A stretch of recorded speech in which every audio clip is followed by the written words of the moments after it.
Dr. Dragon, hypertension. What do we need to know about hypertension? Let's start from what is hypertension? Okay, thank you very much. Hypertension. Let me start by saying that you see, um, the way the body runs or the way the body is built, the body needs some pressure or some mechanisms to get blood to the different organs of the body, to perfuse those organs, that is to make sure that they are rich with blood and the necessary nutrients carried by blood to those organs. So I'm going to give a scenario to make us understand clearly. It's just like the way we have in our buildings. We have a pumping machine with plumbing networks of pipes and the likes, carrying water from the plumbing machine to the different parts of the house. Now, that is just the same way it is with the body. Okay. We have a heart that pumps blood, which is like the water we have in the house, to the different parts of the house through veins, arteries and veins, a network of arteries and veins, basically. So, there needs to be some measure of pressure from the pumping machine to enable water get to the different parts of the house. Of the house, yes. That same way, you need to have some measure of pressure to get blood from the heart to the different organs in the body. So, in the case of hypertension, then it's just simply when that pressure becomes too much for the body. Simply put. So, for example, your pumping machine is pumping water to the various parts of the house with some astronomically high pressure. What are the things you think can happen? Your pipes can leak, or get ruptured or burst, just like the way we have vessels burst in different parts of the body. True. If the vessel bursts in the brain, then we're talking about a stroke in the brain. And in the clinics, we say it is an hemorrhagic stroke, when it's a bleeding stroke. The vessel can get burst somewhere in the eye, in different parts of the body. It can get blocked, maybe for whatever reason, and you have it manifest in different parts. So because of that, when the pressure is too much, the pressure affects every part of the body that blood gets to.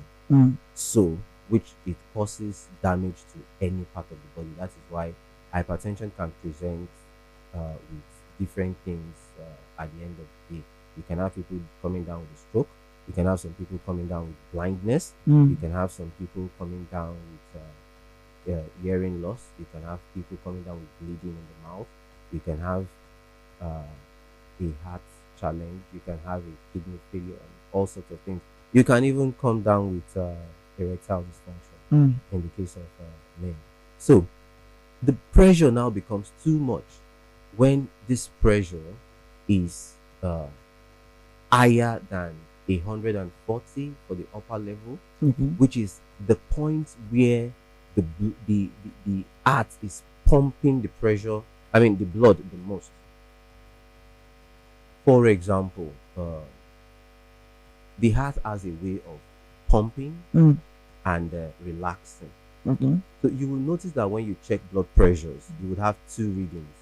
You can have, say, 120 over an 80, 130 over a 90, and things like that.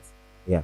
The one above usually tells you the pressure in the system when the heart is pumping blood effectively. So when it has released all its valves and it is pumping the blood into the system, that is when you get that higher value. Now, when the heart closes its valve and is relaxed to get more blood into it, that is when you get the value you see underneath, which is usually a lower value. So when the blood pressure is higher than, say, 139 over 89 for the lower one, then you can effectively say that the person is particularly when it is continuous.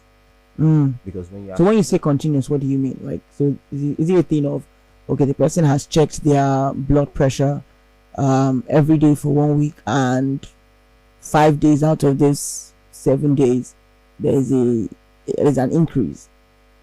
Okay, thank you very much. The blood pressure rises and falls based on activity. So, if you check your blood pressure, say between 2 clinic days, say on a Tuesday and a Friday, and it is consistently high on those 2 clinic days, for example, you can pass for hypertension. If your blood pressure was checked on a Friday and you check it again, say on Wednesday, Monday, and it is still high, it has gone down, then you are qualified to be categorized under hypertension. But if your blood pressure was just checked today and the blood pressure was high, maybe while you're at work now, anything could happen. Your blood pressure can get high in traffic.